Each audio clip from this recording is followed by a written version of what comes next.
So, Yeah. hello, viewers. Larry Johnson again is joining us in our show. He's embellishing our show again after a while. Larry actually needs no introduction, but just for people who do not know Larry, especially in Pakistan, Larry is a former CIA analyst. He has worked as a consultant with various corporations, with various business entities. And most importantly, these days, he's operating a media outlet called Sonar21.com, where he basically, make content about international politics, about security issues. It's a must-read content for those who basically are interested in geopolitical issues. So, Larry, thank you for joining us. Welcome to the show. Thank you so much for the invitation. I'm honored by it. Thank you. So, Larry, without further ado, the first question I want to ask you about is this war in Ukraine, which seems like there is no end in sight. More than 3 years, this war has been going on. And just last Monday, where the president of the United States and Vladimir Putin, the Russian Federation president, talked for about 2 hours, and still there is no ceasefire on the table. It seems like as if Vladimir Putin does not want an unconditional ceasefire. He wants to make sure that the root causes, I'm paraphrasing his words, he wants to address the root causes of these issues. So what do you think? How is this war going to end? Because I tell you one thing, from my understanding of whatever geopolitical understanding I have, this war has impacted every country in the world because the two poles, Russia and Chinese bloc on the one hand, and the US and the NATO bloc on the other hand, is basically kind of, colliding their heads in Ukraine. So what's your take on this? So how this war is going to end? Well, you are living through a pivotal moment in history. Mm-hmm. Not everybody, as we go back through history, not every moment is, if you will, a watershed. But what we're witnessing right now is the end of Western hegemony, the end of the colonial empires. The United States is like the last vestige of the European empires. And Pakistan, India, all of Asia suffered and was exploited under that system, and candidly has continued to be exploited and used in that system. And what we're witnessing is now the emergence of an alternative system that is not under the control of the West, which is just driving Washington crazy, the deep state, and driving the Europeans crazy.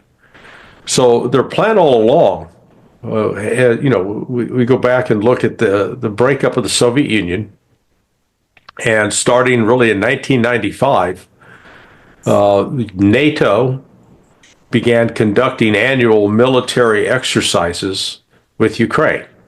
Not with Russia, but with Ukraine. And it was always done initially as it's called Partnership for Peace. And it was, we're just trying to build relationships. Well, what they're trying to do is create Ukraine as a military power that could defeat and destroy Russia for one purpose, to give the West access and control over Russia, and ultimately for the purpose of defeating the Chinese. In fact, this was written in a paper that was published in the National Interest magazine in August of 2021. I think the author's name was A. Wes Mitchell. And he had actually originally written this paper for the U.S. Department of Defense, and that was submitted in 2020. But the plan was to use a war in Ukraine as a means of defeating Russia, and then in the belief that a defeated Russia would be able to, be subservient to the United States and be used as another, if you will, wedge against China. The Russians watched the continued expansion to the east of NATO, starting with Bill Clinton in 1999, continued under George W. Bush, continued under Obama, I did. I also continued under Donald Trump.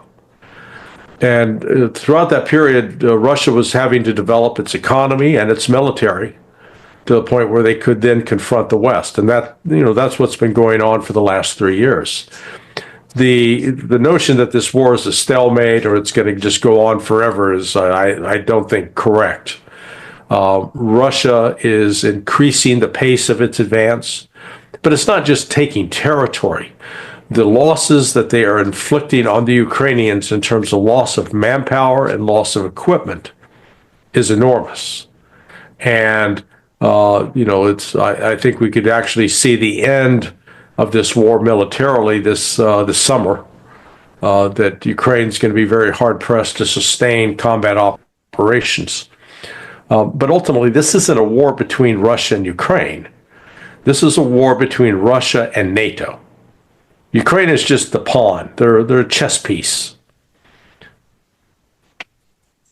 So, General Zaluzhny, Larry, you remember the chief of army staff in Ukraine? I think he had said last year that war has essentially become a stalemate. I mean, from looking from outside, and if you look at the battle line, seems to be moving very slowly. I mean, albeit it's moving in Russia's favor, it's moving very slowly. Why is that you think that's happening? If Russia has a kind of predominance over the battlefield? Well, number one, Russia did not mobilize for war. And this was why it was called a special military operation, limited in troop size initially. Secondly, the areas in the Donbass where were moving slowly. They're moving much faster now. They were heavily fortified, and the Russians were not, contrary to Western claims that Russia was launching full front meat assaults, that they were recklessly killing their soldiers. The opposite was the case.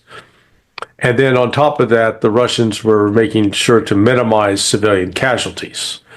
So they were not just going to be bombing indiscriminately. I would note that the exchange of corpses of dead soldiers that has been taking place over the last 3 months, for every single dead Russian soldier, there are 26 to 27 dead Ukrainians. That's not a stalemate. And some might argue, well, the reason they've got such disproportionate numbers is because the Russians are advancing and the Ukrainians aren't able to recover their dead like the Russians can. And so, okay, if that's the explanation, right away you've proven it's not a stalemate because Russia's advancing so rapidly. So the disproportionate number of casualties on the Ukrainian side are a fact. And Russia has, they've suffered probably about 110, 120,000 dead, which is, it's a large number. But what Russia understands that it's engaged in a existential threat, that the West is hell bent on destroying it.